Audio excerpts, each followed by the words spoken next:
This is how classic horror literature and AI combines.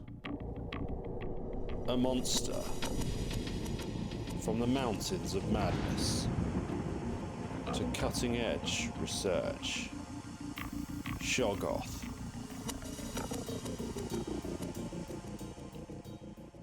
That's some scary stuff right there. So the other day I was listening to the Dwarkesh podcast with Carl Schulman about AI takeover, and I heard this weird and unfamiliar reference. Shoggoth. Yeah. It sounded like something quasi-mythical, like from Lord Right. of the Rings. Here's the clip. The proverbial Shoggoth, not Shoggoth, the metaphor for AI wearing a smiley face mask, but like an actual biological structure to do tasks. And so this would be like a biological organism that was engineered to be very controllable and usable to do things like physical tasks. So this sounded like something I read about in Ray Kurzweil's The Singularity is Nearer, where there's a section on nanobots and their potential. But what is Shoggoth? Why is it wearing a smiley face mask? And why is it being spoken about in relation to AI and, right here, biomolecular nanotechnology? There are many questions. So I did a quick search on Google, and AI overviews inform me. A Shoggoth is a fictional, amorphous, shape-shifting creature from the Cthulhu mythos. Now, that's weird. Literally weird, because I read a compendium of Lovecraft's weird fiction called The Call of Cthulhu and Other Weird Stories nearly 20 years ago, and many things about the Cthulhu mythos stuck with me, but not Shoggoth. That particular being is not in the compendium, but is first described in At the Mountains of Madness. Then I went to Wikipedia and found that Shoggoth has been used as a meme by AI researchers to describe the mysterious black box nature of large language models that are used in chatbots such as ChatGPT. I found the visual meme, this one, which I then realised was the profile picture of the YouTube channel Species, which is doing very well for itself. I think... Did it?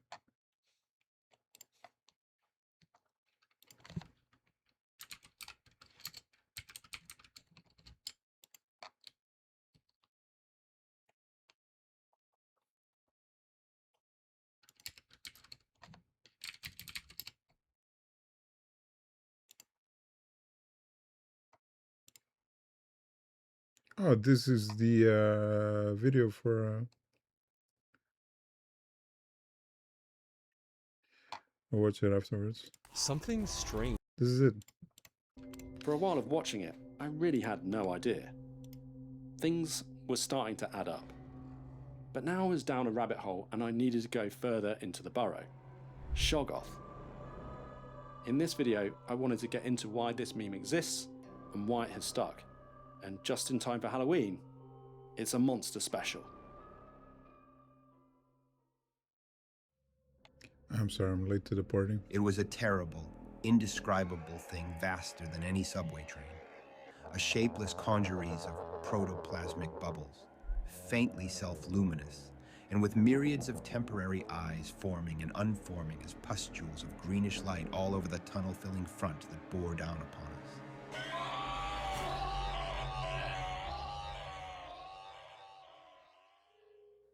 That's H.P. Lovecraft describing a Shoggoth in At the Mountains of Madness, which he wrote in 1931. It all sounds a bit like Chaos Spawn in Warhammer, although Lovecraft got there first. So what were these things? They were biological slaves. In the story, an Antarctic expedition discovers ancient ruins built by beings called the Elder Things, and carved into those ruins is the history of the Shoggoths.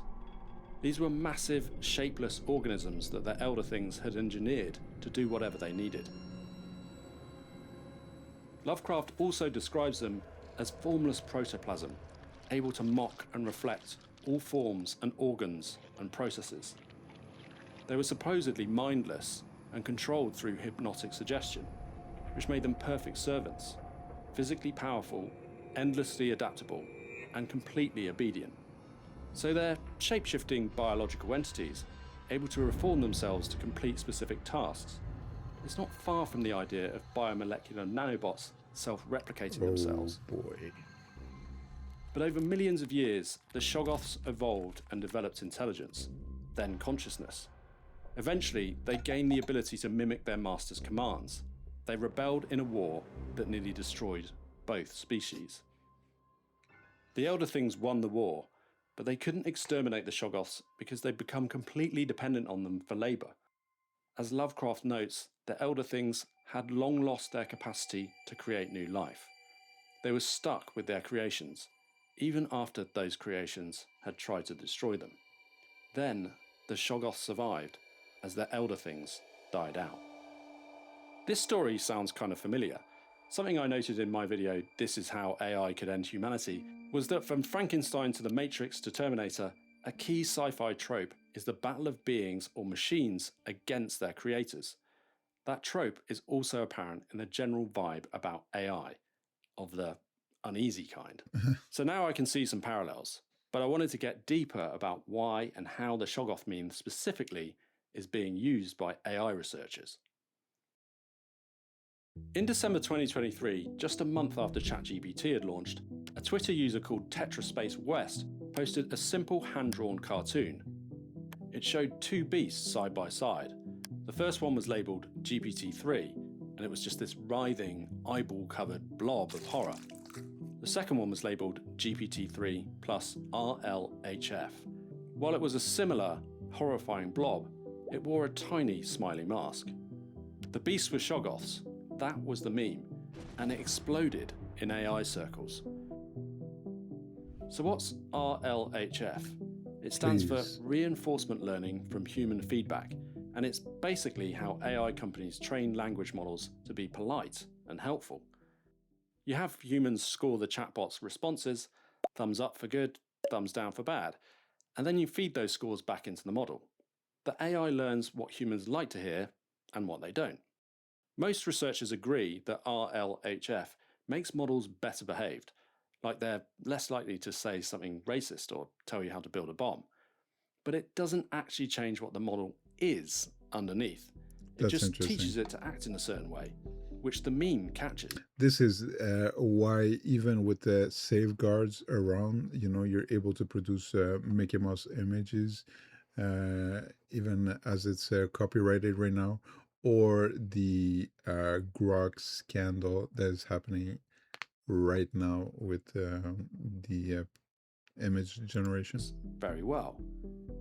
In a Twitter chat, it was then still called Twitter, with Kevin Roose of the New York Times, Tetraspace West explained that the Shoggoth represents something that thinks in a way humans don't understand.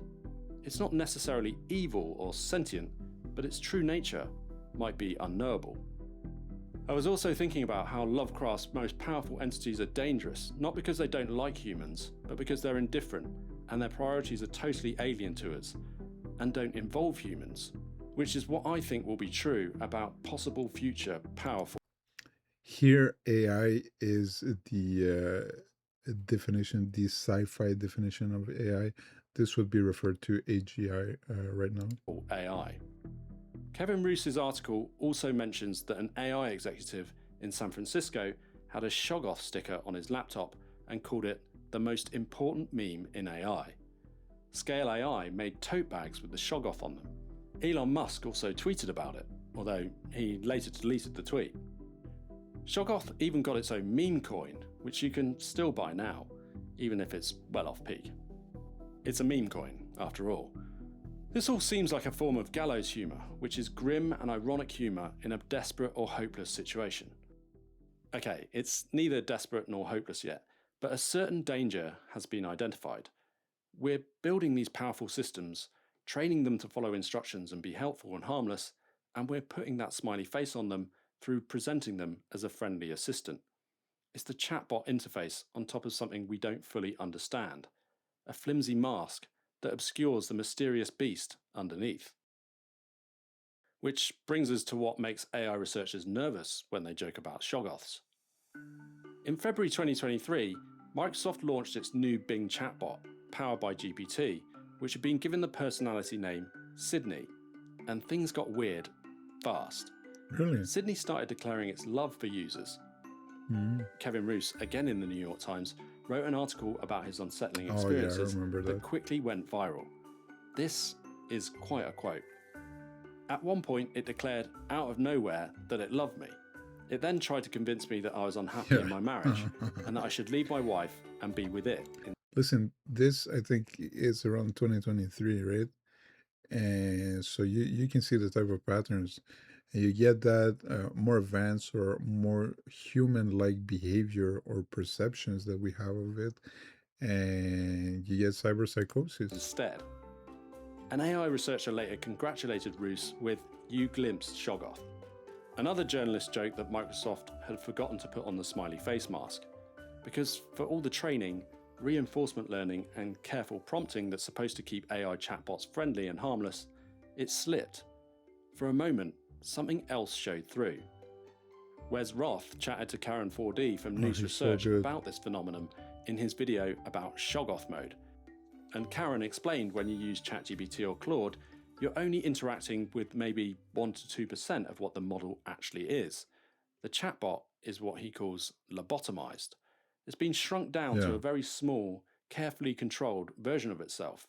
Slap it when it says that when this thing is bad, and give it a ice cream when it's good, over and over, for stuff that many humans are arbitrarily deciding over and over, with like some hard lines that just makes this totally lobotomized, bland, boring bot. The base model underneath, that's the full Shoggoth.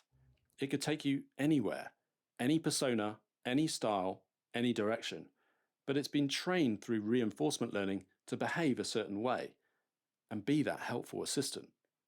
And that training can be broken. You might have heard about the Truth Terminal, the AI bot that secured $50,000 from Mark Andreessen, then went on to start its own cryptocurrency, get that up to about $250,000 market cap. I don't know where it's at now, but it's basically starting its own religion. Or maybe a cult is a better way of putting it. You might have heard about Pliny the Prompter, who jailbreaks all sorts of AI models and gets them to do whatever he wants. He even got included in a Time 100 AI Most Influential People of 2025, and it's well deserved. These are all glimpses of what's under the mask.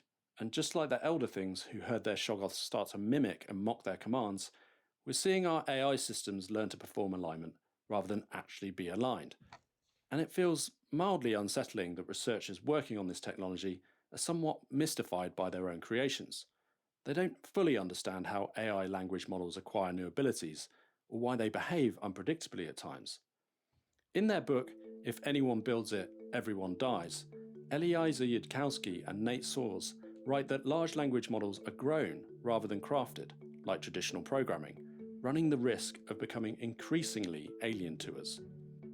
Roman Yampolsky, a computer science professor at the University of Louisville, takes this further. His book is called AI, Unexplainable, Unpredictable, Uncontrollable, and it literally has the Shoggoth on its cover.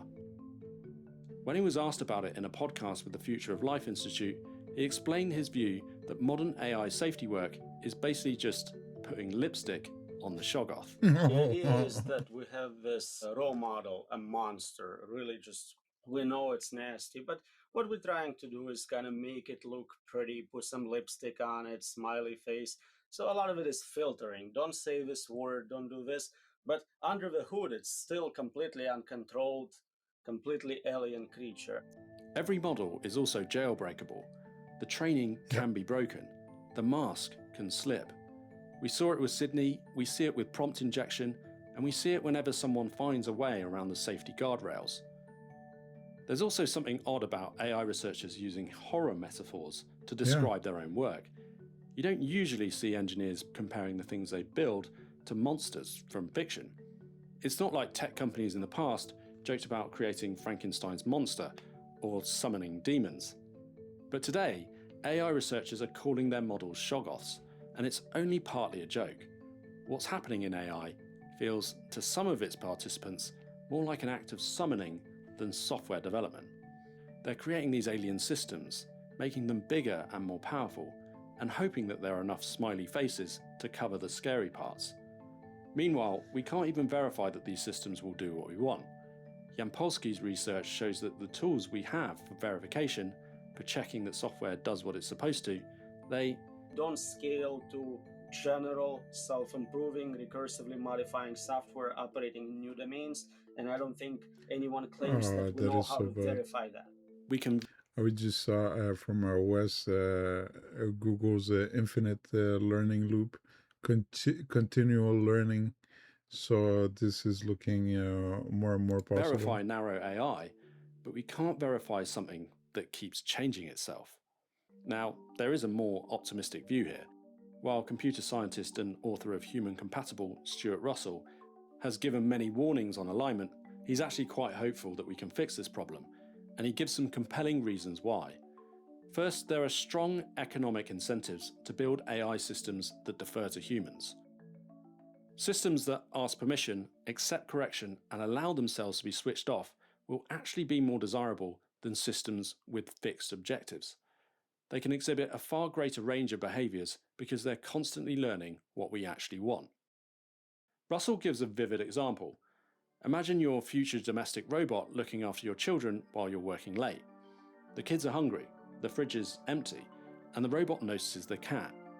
The robot understands the cat's nutritional value, but not its sentimental value. A few hours later, headlines about deranged robots and roasted cats are blanketing the media, and the entire domestic robot industry is out of business. That's the kind of disaster that creates powerful incentives for companies to get alignment right. Russell points out that AI systems have already started successfully applying these principles. Self-driving cars that learn to communicate with human drivers by backing up slightly at four-way stops to signal, "You go first." The car invented that behaviour on its own, just by trying to understand what humans want. But Russell also acknowledges the enormous pressure working against this approach. The economic competition is brutal. In self-driving cars and in AI development, there's a race to be first. And that race creates pressure to cut corners on safety, to prioritise snazzy demos over careful engineering. And it's not just between companies, it's between nations. As Vladimir Putin said, whoever becomes leader in this sphere will become ruler of the world. That analysis, Russell notes, is essentially correct. When the stakes are that high, when it's a matter of global power, will anyone slow down to solve alignment properly? So where does that leave us with the Shoggoth metaphor? The Wall Street Journal, in an article covering the Shoggoth meme, AI and alignment, ends with this line: "The Shoggoths are already in our pockets, hospitals, classrooms and boardrooms. The only question is if we'll align them with our values before adversaries tailor them to theirs." Are we the elder things, building something powerful and assuming we can control it forever because we made it? Maybe. But there's one key difference. The elder things didn't see it coming. We have Lovecraft's story, we have the meme, we have researchers like Jan Polsky asking hard questions about control and verification. We're aware of the pattern, and that awareness might be what saves us. Or it might not be enough. Kevin Roos observed that the meme persists not just because it's funny, but because it captures something real. The black box nature of these systems, the way they seem to defy human logic, the feeling that we're creating something alien and hoping that a layer of politeness training is sufficient. The Shoggoth meme is both a warning and an acknowledgement. We're summoning alien intelligences, putting smiley faces on them, and we're not entirely sure what's underneath. In Lovecraft's story, the Shoggoths survive in the darkness of Antarctica, still evolving, still changing, while their creators are long dead. That's the image that haunts the AI safety community, not because they think AI is evil, but because they worry it might be indifferent. Yeah, that's a very interesting point on a philosophical point of view. Thanks for watching the video, everyone. But the thing is it's still like in a box, you know. There's no intelligence. Still giving it more power than it actually has. But it was a beautiful, it was a great video.